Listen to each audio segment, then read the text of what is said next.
Hi guys, Troy from TR Tech, Tactical and Survival. What I've done so far is just cut off the legs with my saw. The front legs, I just cut them off with the knuckle with my bone saw.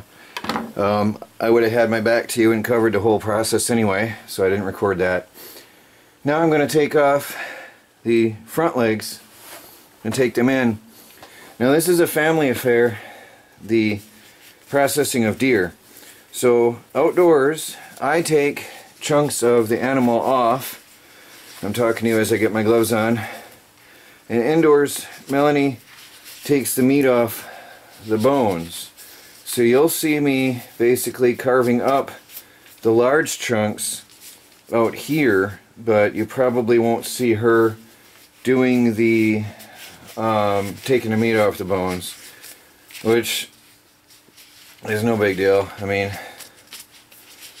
she just follows the bones, takes off the cuts, and then packs it up. Now we don't do like hams and steaks in our family. We do stir fries all the time, so it just all becomes chunks of meat. So there's nothing spectacular about how we process our meat indoors anyway. Now she's still pretty hard frozen, so it's very, very awkward for me to get in here.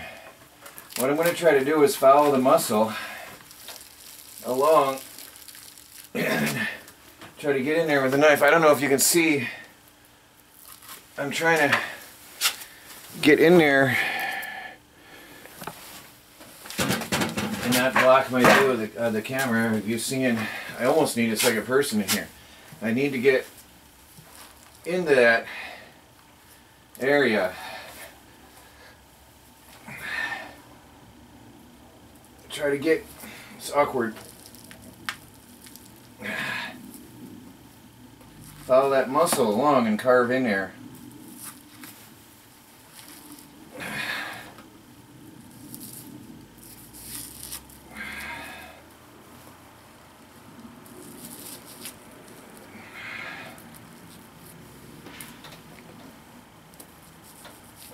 But it's very cold, so it's very, very hard work.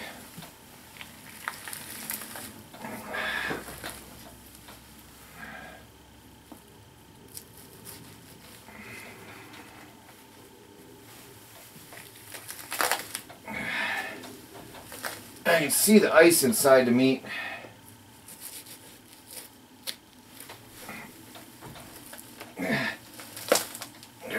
Peel her shoulder off.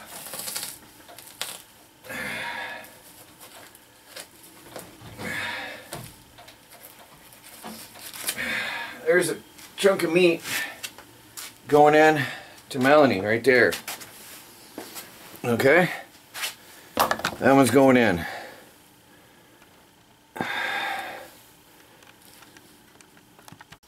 Okay, she's got that one. Now I'm going to try. It's awkward. It's very awkward because she's frozen. I took it in and Melanie says, "It's frozen." And I said, yeah, it's frozen.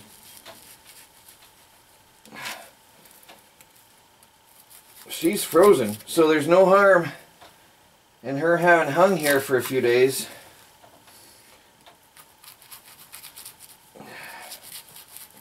So you try to follow the muscle groups around, and with a fresh kill and not in frozen weather like this, it wouldn't be as hard or awkward to do.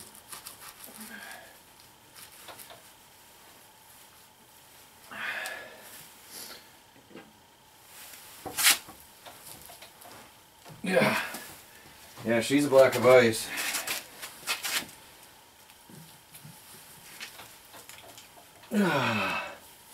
Almost need to get her out here and help me pry this apart. I don't know what all you can see through my head, so I'll do what I can.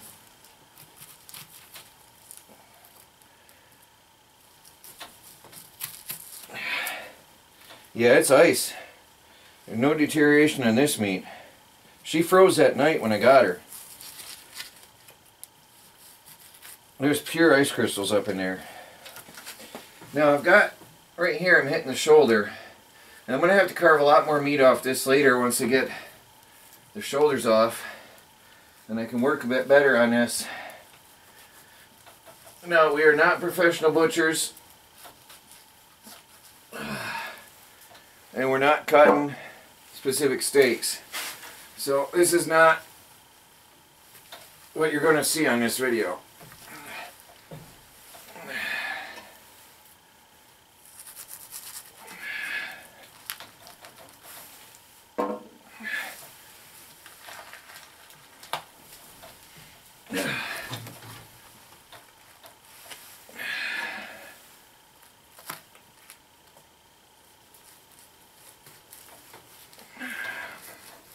Pure ice.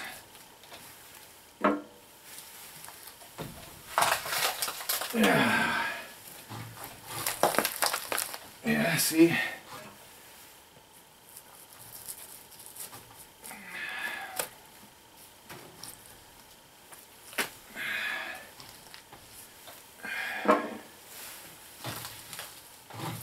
Peel that shoulder right up.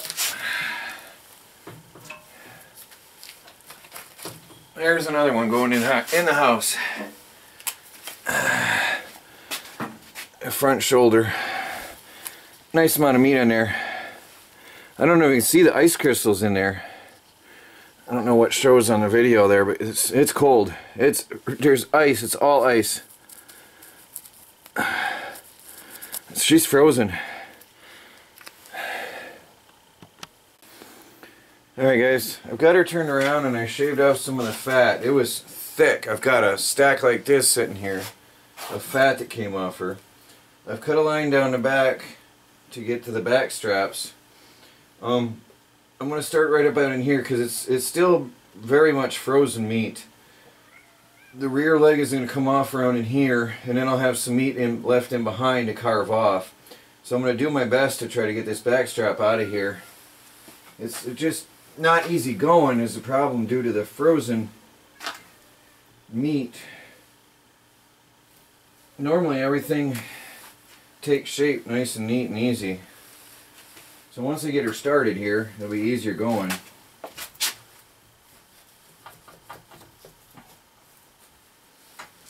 I know I'm missing a chunk here, but I'll get back to that in a while. It's just I got to get this started so I can get cutting at it. That's the key.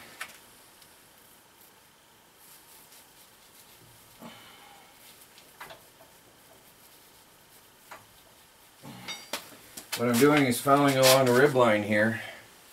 I'm trying not to touch anything contaminated.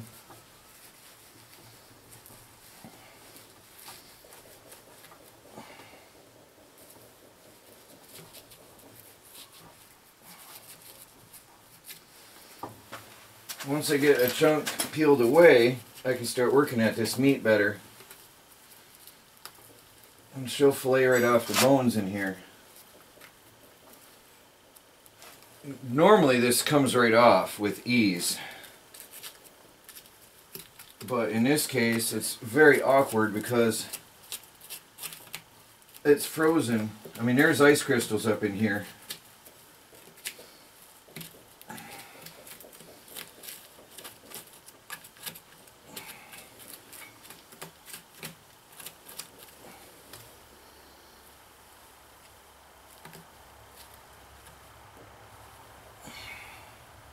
That fat layer is thick.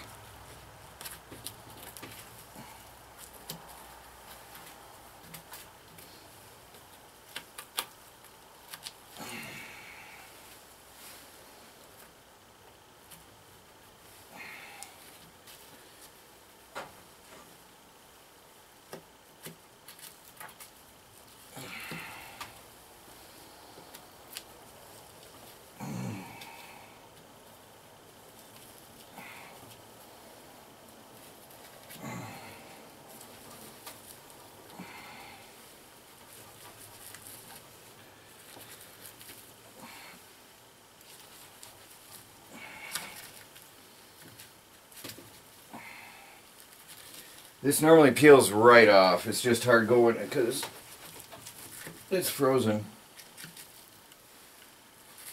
This is not the perfect example for a demonstration.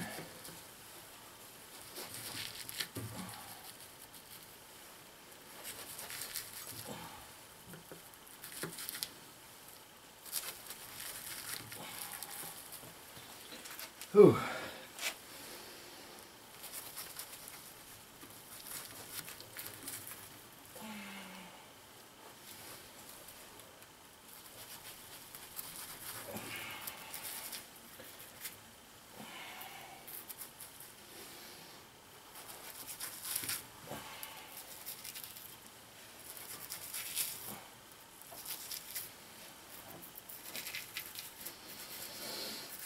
Alright, there's a nice chunk of meat. Now there's a lot more I can glean off this, but I cut short because I've got to check along the rib cage what I want to keep and what I don't because of the gut shot. So we have to make sure there's no smell got into the meat at all as I work along. There's the exit wound, and it's pretty gruesome and messy. So the entrance was, yeah, I hit her at an angle because she was turning. I hit her at a bad angle here, and my finger pulled on it. I told you all about that anyway. So I'm going to get this into Melanie, and she'll cut off the fat, and she'll start putting that into freezer bags. Now as I go, I'm taking off all the fat as well here. Now I'm not taking any rib meat, but I'm taking all the fat off of here. And I'm probably going to experiment and make some soap with this. So I can render that down on the wood stove and work on that. Now that'll be on the Do-It-Yourself World, my main channel. All that while rendering the fat and making soap if it works out. I mean, we can do the video and see what happens. There's a lot of fat on this girl. This is the most fat I've seen on a deer. Of course, I hunted in New York more than anything before, so I had a lot of experience there, and they were lean deer, I'll tell you. They were not fatty deer. Now, there's a lot of meat along with this, but when I render that down, that's going to be beautiful. Look, there's thick layers of fat in with that meat. And I'll render that down, and I'll get those fatty layers out. Now I'll make some good hand soap. There's a lot of fat in this girl. She was eating well, though, out of our garden. She was eating well. So now what I'm going to do, I'm going to save the back leg for last, because that's what's holding the whole thing up. I'm going to start carving out the rest of the meat I can get out of here that I missed. And then I'm going to get the neck meat. And it's just going to be me carving little bits and pieces like right here. I'm going to go in here. I'm going to take, this is going to be stew meat or sausage meat. Melanie wants to make some sausage, so I'm just going to go along the bones. Work my knife here carefully. You know, get all this meat off that I can on the back of the deer without getting into the ribs at all. Little slices of stew meat and sausage meat. And then maybe some of the better quality fat, the cleaner fat, we can use for sausage making. Although, what's commonly done is you go get some beef fat at the butcher. See, I don't care now about this, how small this is. I'm literally basically scraping it off the bones because that's going to be sausage meat. So I'm going to scrape all this out of here now as good as I can. I'm trying to show it on camera, it's awkward. Get it as good as I can here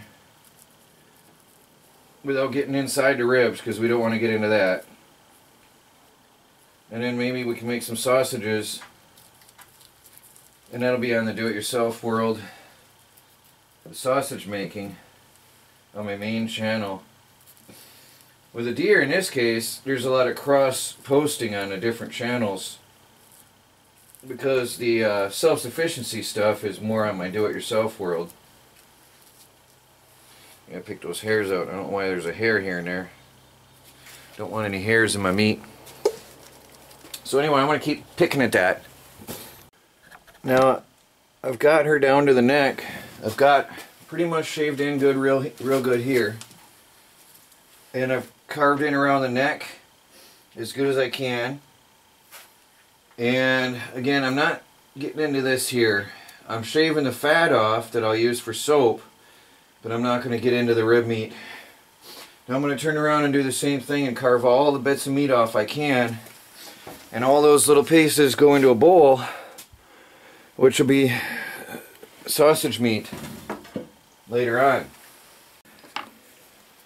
Now I'm cutting. I was going to start taking the meat off, but it's too frozen. So I'm cutting along. I went around behind and cut around the butthole, and I'm cutting along here and away from the contaminated meat, getting down to the knuckle here. Cutting deeply around, following the muscle group around the back side of her. Any little pieces I slip off go into the bowl. Now over here, I've cut around the butt. I've got to get in around the bone back here on this side. Free up this leg. And what's going to happen is when I'm done, she's just going to drop. One leg will drop. I'll cut that off, and then I'll cut this off here. The body will drop to the ground, and I'm done with that anyway. I know this is not how the pros do it in the butcher shop. This is how I've been doing it for years.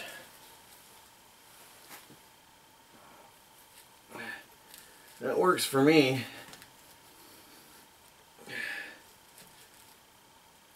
It's just a lot easier than when it's thawed. And I've never had a gut shot deer, which makes a difference too, because you're cutting off a lot of meat. You have to cut around and go around any contaminated meat, which makes a big difference too. Now when I get this off, I'll shave off anything I can save afterwards.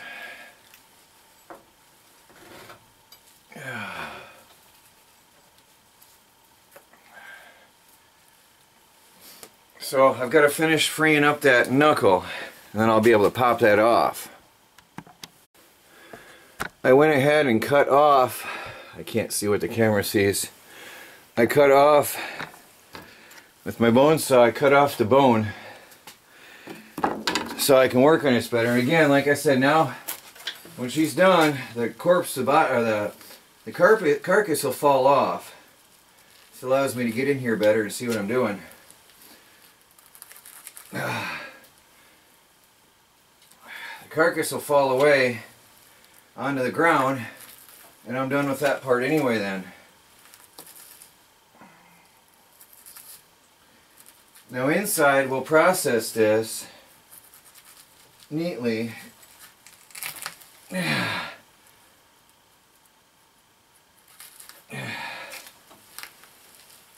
Okay, I've already broken her hip socket open. A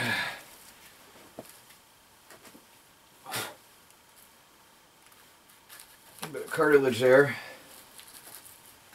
Oh. Now I can see what I'm doing better. Let's see, why is that not cutting that piece? I can shave that off later. I'll come back to that and I'll shave off any meat I can save. I've got the knuckle here. Oop, I almost dropped it. Now that's going to go into Melanie. See, I had started to try to work on that, but it's too hard. That'll go into Melanie, and she'll shave everything off that she can off that, and I'll come out and I'll cut the other leg off. Or actually, I'll come out and I'll trim off whatever I can here, and then take the other leg off and let the carcass fall. And that'll be into the end of that deer for this job. Now in here, you can clearly see the tainted meat where around the butthole. It's actually darker. You can clearly see. I cut into it a little here, so I'm going to have to go in and tell Melanie right away to cut out that. You can clearly see the tainted meat. the good meat is incredibly red and beautiful. Very, very nice red color. Great texture. And the tainted meat from the intestinal, the stomach contents, is a grayish putrid color. Very, very clear and easy. I'm going to run and tell her that right now, but I wanted to show you. And there's a big ham hanging in the air. Now I'm just going to saw that off, and that'll be it. And the rest goes inside. I'll show you what all we got. Oh, my camera's cold. Here's some back strap ready to go in the freezer. Here's a leg waiting to be processed. Sorry about the fog on the camera. Here's some meat I pulled off the deer already. Melanie is stripping a bone in one side of the sink. Oh, foggy. Alright, hold on. Quickly, before my camera fogs again, we got clean meat on the other side. So she takes the bone over here, processes it. Stripped meat over here.